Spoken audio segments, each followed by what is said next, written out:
Hi everyone, this is Jo at React Physical Therapy. Today we're going to talk about recovery, and we're going to gear this towards those of you who are about to go out and run your virtual Chicago marathons or any other virtual races. But this recovery information can be helpful for you no matter what.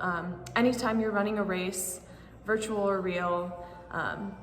So basically we're going to go over a couple of tips for recovery generally, and then we're going to go over a bunch of lower body releases afterwards. We'll demonstrate. So first thing that's important to recovery is getting actual sleep. So sleep is even more important to endurance athletes than to a typical person who's a little bit less active. So you actually need more hours of sleep each night.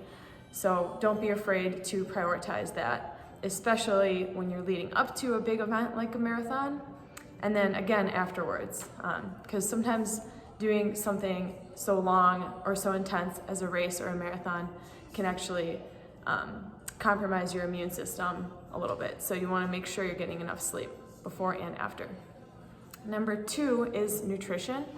So obviously you need to fuel before a race or a long run, but you also need to recover afterwards. So you need to basically replenish your carbohydrates and protein with a little bit more focus on carbohydrates. And try to eat soon afterwards is ideally the best for muscle recovery, even though it can be hard sometimes on the digestive system after a long run like that.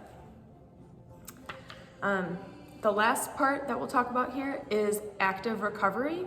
So what I mean by this is the day after the marathon, even though you may feel like you want to, don't do absolutely nothing. Don't lie in bed still all day, but do something really easy, like go for a walk, go for an easy bike ride, do some yoga, just something to get your body moving in some way, and then you'll thank me the next day when you feel a little bit less terrible than you would have if you did absolutely nothing.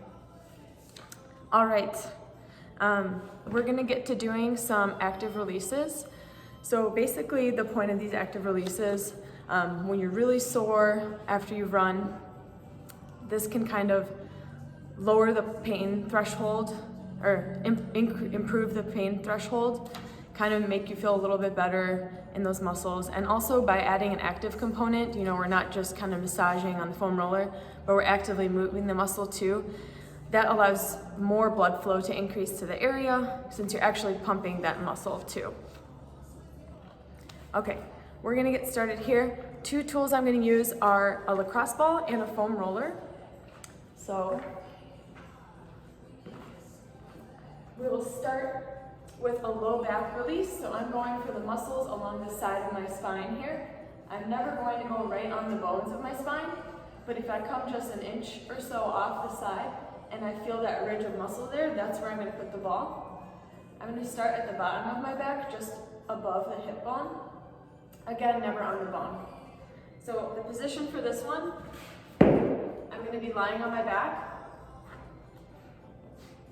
with my knees bent up, and the ball is placed on that strip of muscle that goes alongside my spine. I'm going to tilt that leg in and out on the same side that the ball is on. After I've done this for about 30 seconds, I'm going to move the ball up an inch or 2 to another spot on that stripe. So for this one, you can move several different spots up the spine here, alongside of the spine, and then you can do the same thing on the other side. So go ahead and pause and do that low back muscle release. The second one we're going to do here is the glutes. This is very similar setup. The difference is you're going to be putting the ball below the hip bone and outside of the sacrum bone. So you're going to be in the big gluteal kind of region. And this ball is a lot smaller, obviously, so you can do multiple different spots here. I'm going to set up in the same position, but I'm going to kind of tip to that side and really relax my muscles onto that ball. And then again, I'm going to swing the leg in and out. And you'll feel some areas are more tight than others.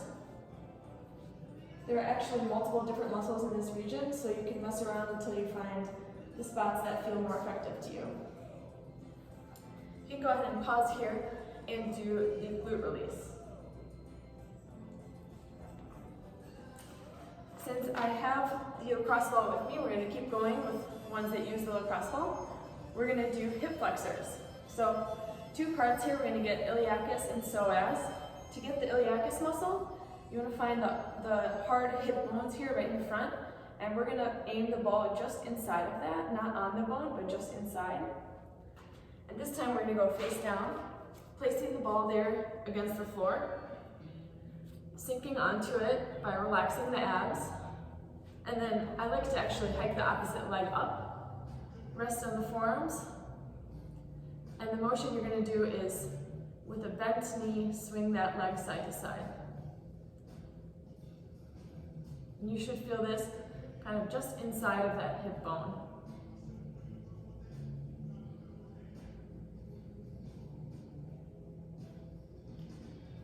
Next one, with the hip flexors, just in between that hip bone that you just felt and your belly button, you're going to go halfway in between that diagonal line and aim approximately there.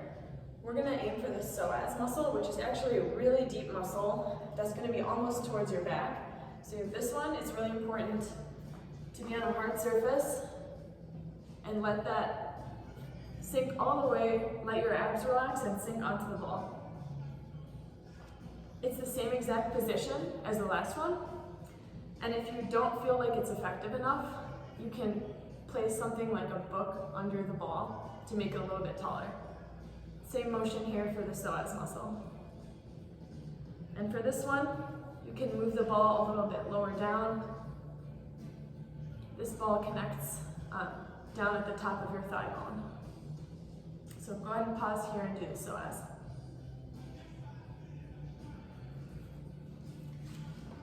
The next muscle that you can do with your lacrosse ball is the hamstrings. So that's the back of the thigh. The hamstrings are actually a group of muscles. There are 3 of them. They all start at your sit bone, which is right under your glute here, and they all go down to the back of your knee. So I'm going to put this lacrosse ball just under the top of my thigh, not on that sit bone, but just further down than it.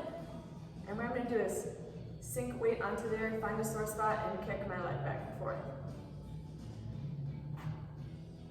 So again, you want to stay on each spot for about 30 seconds or until you feel like it's kind of improved, like it's relaxed or you can move better, and then you move on to the next spot. So for the hamstrings, when you get towards the bottom half, you can angle, because they kind of diverge at the end here and they go towards either side of your knee, you can angle towards the outside by rotating your leg a little bit, and you'll feel if that side is more sort of filled there. And then you can angle a little bit towards the inside, put more weight there. Same thing for those inner hamstring muscles. Go ahead and pause here and do the hamstrings release. The next release we're going to do is for the calf muscles. This is again a group of muscles. So you have the gastrocnemius, which is the big outer one, and then underneath it you have the soleus. So the top muscle also has 2 sides, an inner and an outer edge. Similarly, I'm going to set the ball under my calf muscle, and the movement's going to be pumping just the ankle up and down. If you feel like you need more pressure, cross the other foot on top and rest that there, and that's going to put some weight on there. And in order to get the inner or outer halves of the calf, you can again rotate your leg. This one you can do on the floor as well. And again, you're going to want to do several different spots depending where you feel the most restriction.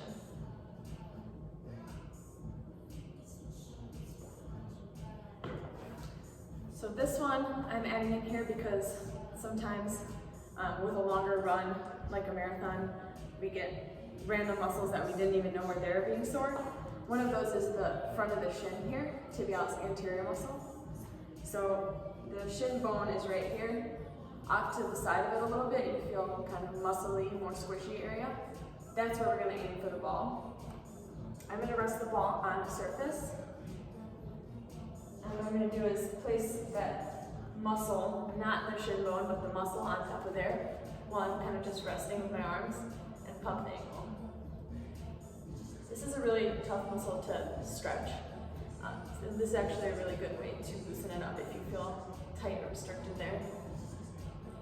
This is the shin release.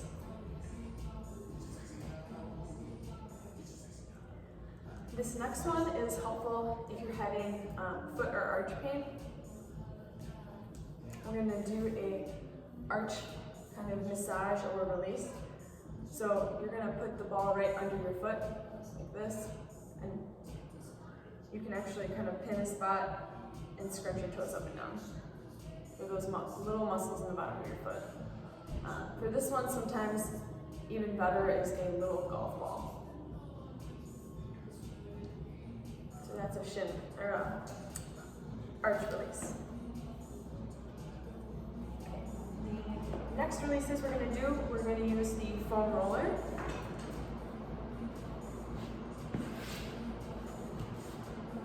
So first one here, we're going to do the quads. The quads are a muscle group with 4 parts, 4 muscles. We are going to focus on the front first. You're going to lie down on your forearms, and I'm going to work on the left leg here. So I'm going to stabilize and balance with my arms and my right leg. I'm just going to kick the left leg up and down once I've found a sore spot. After about 30 seconds, I can move down further, find another good spot, do the same thing there.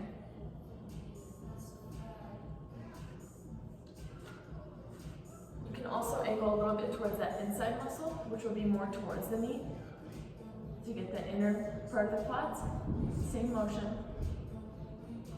And one that tends to be very tight is this outer quad muscle.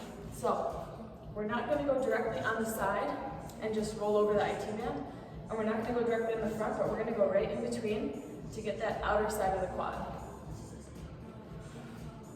Tilt a little bit and kick up and down like this.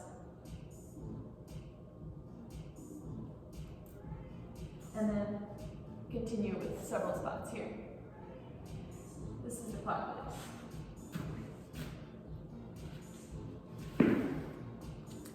The next foam roller release that we're going to do is for the inner thighs, which are the adductor muscles of the hip. For this one, you'll lie down kind of on your side towards the foam roller. Hike your leg on top of it, since we're trying to get the inner part of the thigh here. And then starting at the hip, you're going to shift weight over until you feel enough pressure on there, and you're going to kick that leg in and out, just from the knee like you were before. And then again, you can move further away, all the way down till just before the knee. That's the adductor inner thigh release.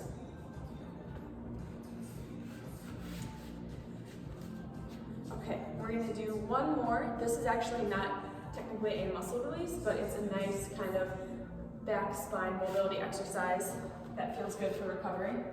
This is called open books. I'm going to lie down alongside the foam roller, hike my top leg over it. I'm going to stack my arms. I'm going to open up as far as I can and back. And your head, your gaze should follow your arm that's moving. This leg should stay stationary the whole time.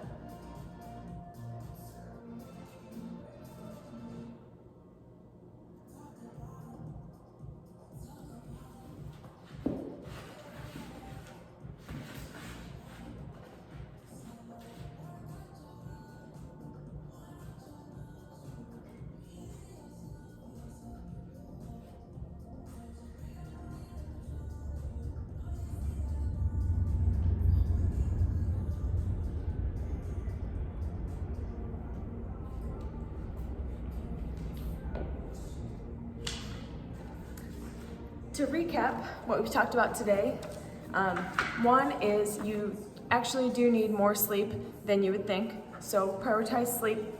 2 is recovering with proper nutrition.